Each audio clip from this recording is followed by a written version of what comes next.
Savitri, Book 2, the Book of the Traveller of the Worlds, Canto 10, the Kingdoms and Godheads of the Little Mind, and yet behind it stands a cosmic might. A measured greatness keeps its vaster plan, a fathomless sameness rhythms the tread of life. The stars' changeless orbits furrow inert space. A million species follow one mute law. A huge inertness is the world's defense. Even in change is treasured changelessness. Into inertia, revolution sinks. In a new dress, the old resumes its role. The energy acts, the stable is its seal. On Shiva's breast is stayed the enormous dance. A fiery spirit came next of the three, a hunchback rider of the red wild ass. A rash intelligence leaped down, lion-maned, from the great mystic flame that rings the worlds, and with its dire edge eats at being's heart. Thence sprang the burning vision of desire. 1,000 shapes it wore, took numberless names, a need of multitude and uncertainty, pricks it forever to pursue the one on countless roads across the vasts of time, through circuits of unending difference. It burns all breasts with an ambiguous fire, a radiance gleaming on a murky stream. It flamed towards heaven, then sank, engulfed towards hell. It climbed to drag down truth into the mire, and used for muddy ends its brilliant force.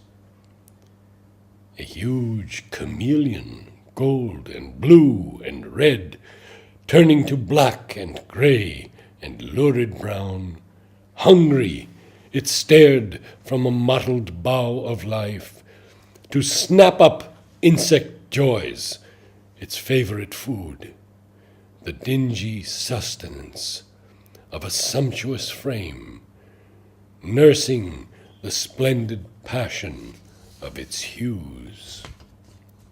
A snake of flame with a dull cloud for tail, followed by a dream brood of glittering thoughts, a lifted head with many tinged, flickering crests. It licked at knowledge with a smoky tongue. A whirlpool sucking in an empty air. It based on vacancy stupendous claims. In nothingness born, to nothingness returned. Yet all the time, unwittingly, it drove towards the hidden something that is all. Ardent to find, incapable to retain, a brilliant instability was its mark.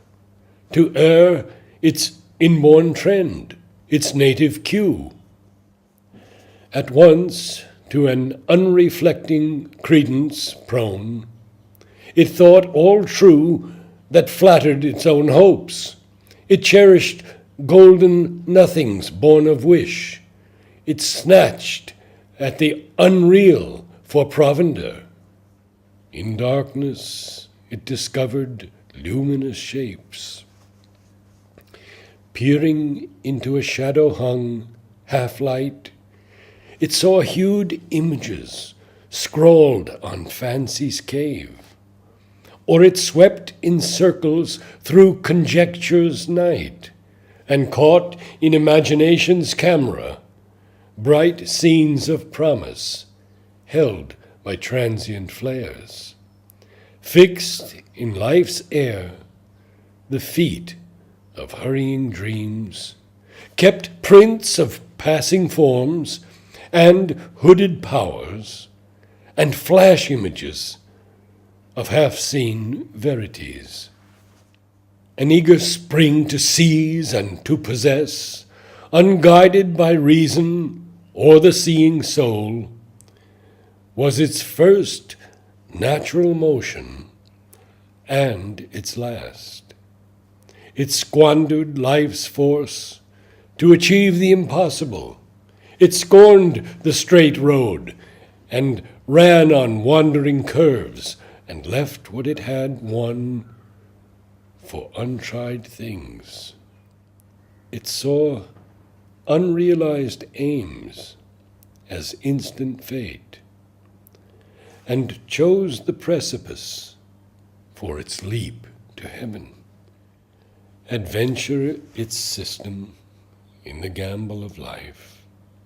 It took fortuitous gains as safe results. Error discouraged not its confident view, ignorant of the deep law of being's ways, and failure could not slow its fiery clutch. One chance made true warranted all the rest. Attempt, not victory, was the charm of life. An uncertain winner of uncertain stakes, instinct its dam and the life-mind its sire, it ran its race and came in first or last. Yet were its works nor small, and vain nor null.